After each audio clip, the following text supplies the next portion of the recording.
রসগোল্লা দেখলে আমার ডায়েট এমন করে পালায় যেমন পুলিশ দেখলে চোর পালায়। আর এই রসগোল্লা এত নরম যে খাওয়ার আগে ভাবতে হবে মুখে দেব নাকি বালিশ বানাবো। আসসালামু আলাইকুম সবাইকে। আজ আমি আপনাদের সাথে শেয়ার করব নরম তুলতুলে সুস্বাদু রসগোল্লা। এই মিষ্টি বানাতে কোনো কষ্ট নেই, শুধু একটু ধৈর্য আর অনেক খাওয়ার ইচ্ছা থাকলেই বানানো যায়। তো চলুন আমরা দেখে নেই হাজার বছরের ঐতিহ্যবাহী মিষ্টি ভোলা ময়ার রসগোল্লা। এই রসগোল্লা বানানোর জন্য প্রথমে ছানাটা তৈরি করে নিতে হবে। তাই এখানে আমি পানি এবং ভিনেগার মিশিয়ে নিয়ে নিচ্ছি হাফ কাপ। এটাকে আমি এবার এক পাশে রেখে দেব। আর এখানে আমি 2 লিটার দুধ নিয়েছি। এই দুধটাকে চুলায় বসিয়ে দিয়েছি। দুধটা আমি 2 থেকে 3 বার বলক আনিয়ে নিব। যখন দুধটার 2 থেকে 3 বার বলক আসবে তখন আমি চুলাটা বন্ধ করে দিব। এখন চুলাটা বন্ধ করে দিয়েছি। যে পানি এবং ভিনেগার মিক্সড করে রেখেছিলাম হাফ কাপ, সেগুলো দিয়ে দিলাম। এগুলোকে আমি অল্প অল্প করে দিয়ে দিলাম আর এভাবে নেড়ে চেড়ে নিলাম। কিছুক্ষণ পর দেখুন ছানা কেটে গিয়েছে। এবার আমি একটি কাপড়ের মধ্যে এই ছানাগুলোকে ঝরিয়ে নিব। এবার কলটা ছেড়ে এই ছানাগুলোকে আমি ধুয়ে নিব। এইভাবে কাপড়টাকে চিপড়িয়ে চিপড়িয়ে এই ছানাটার থেকে পানিটা বের করে নিব। এবার এই ছানাটাকে আমি ঝরিয়ে রেখে দিব 2 ঘন্টা। 2 ঘন্টা পর আমি ছানাটা নিয়ে এসেছি। এবার আমি এই ছানাটাকে বেশ কিছুক্ষণ হাত দিয়ে ডলে ডলে মেখে নিব। আমি এই ছানাটাকে 4 থেকে 5 মিনিট এইভাবে হাত দিয়ে ডলে ডলে মেখে নিয়েছি।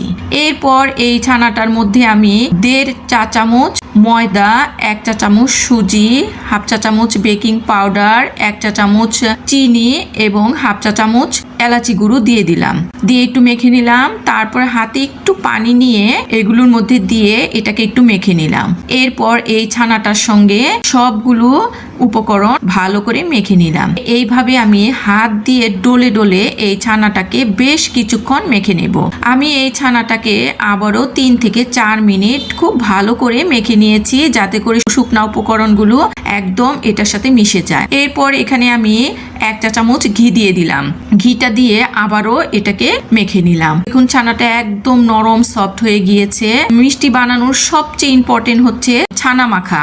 ছানা যদি একদম পারফেক্ট ভাবে মাখা হয় তাহলে মিষ্টিও পারফেক্ট হবে। ছানাটা মাখা হয়ে গিয়েছে। এবার আমি একটা স্কেপার দিয়ে এই ছানাগুলোকে তুলে নিলাম। এবার এটাকে আমি এইভাবে হাত দিয়ে ঘুরিয়ে এটাকে একটু গোল লম্বা করে নিলাম। এবার আমি এই স্কেপারটা দিয়ে এটাকে পিস পিস করে সমান ভাগে কেটে নেব, যাতে করে প্রত্যেকটা মিষ্টি এক সাইজের হয়। এখান থেকে আমি একটা ভাগ নিয়ে প্রথমে হাত দিয়ে এইভাবে ঘুরিয়ে মিশিয়ে নিব। এরপর 2 হাত দিয়ে এইভাবে ঘুরিয়ে ঘুরিয়ে গোল বলের মতো করে নেব। সবগুলো করে নিয়েছি। আমি এই মিষ্টিগুলোকে আজকে অনেক বড় বড় করে বানাবো, তাই এই বলগুলো খুব বড় বড় করে নিয়েছি। এবার আমি একটি কাপড় দিয়ে এগুলোকে ঢেকে রেখে দিব। আর এদিকে আমি শিরাটা তৈরি করে নিব। তাই এখানে আমি 3 কাপ চিনি দিয়ে দিলাম আর 5 কাপ পানি দিয়ে দিলাম। চুলাটাকে ধরিয়ে দিয়েছি। এবার আমি এগুলোকে নেড়ে চেড়ে নিচ্ছি। কিছুক্ষণ পর চিনিটার বলক এসে পড়েছে। এরপর এই শিরার মধ্যে যে আমি ছানার বলগুলি তৈরি করে রেখেছিলাম সেগুলো দিয়ে দিলাম। দিয়ে ঢাকনা দিয়ে ঢেকে এটাকে আমি জাল দিব 10 মিনিট। আর চুলার আঁচটা একদম হাই হিটে রেখে আমি এই মিষ্টিগুলোকে জাল দিব। 10 মিনিট হয়ে গিয়েছে। এবার আমি ঢাকনাটা খুলে দেখিয়ে দিচ্ছি মিষ্টিগুলো কতটা বড় হয়ে গিয়েছে। এবার আমি ঢাকনা দিয়ে ঢেকে আবারও এগুলোকে জাল দিব 10 মিনিট। 10 মিনিট পর আমি এবার ঢাকনাটা খুলে দেখিয়ে দিচ্ছি। দেখুন মিষ্টিগুলো আরো বড় হয়ে গিয়েছে আর চিনির শিরাটাও ঘন হয়ে গিয়েছে। এবার এখানে আমি গরম পানি দিয়ে দিলাম। আমি এখানে 1 কাপ গরম পানি অ্যাড করে দিলাম। অবশ্যই এই মিষ্টিগুলোর মধ্যে গরম পানি দিয়ে দিতে হবে। পানিটা দিয়ে এটাকে ঢাকনা দিয়ে ঢেকে রেখে দিব আবারও 10 মিনিট। 10 মিনিট পর আমি আবারও ঢাকনাটা খুলে দেখিয়ে দিচ্ছি। দেখুন শিরাটা আবারও ঘন হয়ে গিয়েছে। আবারও এখানে আমি 1 কাপ গরম পানি দিয়ে দিলাম। এটাকে ঢাকনা দিয়ে ঢেকে রেখে দিব। চুলার আঁচটা মাঝারি আছে, এগুলোকে জাল দিব। 5 মিনিট পর ঢাকনাটা খুলে দেখিয়ে দিচ্ছি। এখান থেকে একটি মিষ্টি তুলে একটি বাটির মধ্যে পানি রেখে সেখানে দিয়ে দিলাম। দেখুন মিষ্টিটা একদম পানির নিচে বসে গেছে। তার মানে মিষ্টিটা আমার হয়ে গিয়েছে এবং শিরাগুলো মিষ্টির ভিতরেও চলে গিয়েছে। তো এই মিষ্টিগুলোকে আমি মোট 30 মিনিট জাল দিয়ে নিয়েছি। 30 মিনিট হয়ে গিয়েছে। এবার আমি চুলাটা বন্ধ করে দিয়েছি। আর মিষ্টিগুলো আমি রাত্রে বানিয়েছিলাম, তাই সারা রাতে মিষ্টিগুলোকে আমি শিরার মধ্যে রেখে দিব। পরের দিন আমি ঢাকনাটা খুলে দেখিয়ে দিচ্ছি, দেখুন মিষ্টিগুলো একদম শিরার নিচে ডুবে গেছে। এরপর আমি মিষ্টিগুলোকে উঠিয়ে পরিবেশন করে নিচ্ছি। দেখুন মিষ্টিগুলো দেখতে কতটা সুন্দর হয়েছে আর কতটা লোভনীয় হয়েছে দেখেই হয়তো বুঝতে পারছেন। যেহেতু এটা রসগোল্লা, মিষ্টির মধ্যে তো রস থাকতেই হবে, তাই এখানে আমি সেই রসগুলো দিয়ে দিলাম।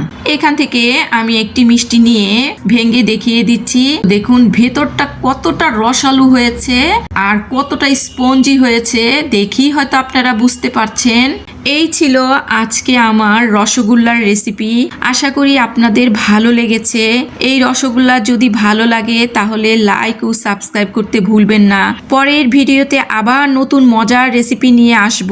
ততক্ষণ পর্যন্ত মিষ্টি খেয়ে খুশি থাকুন। আজকের মতো এখানেই শেষ করছি।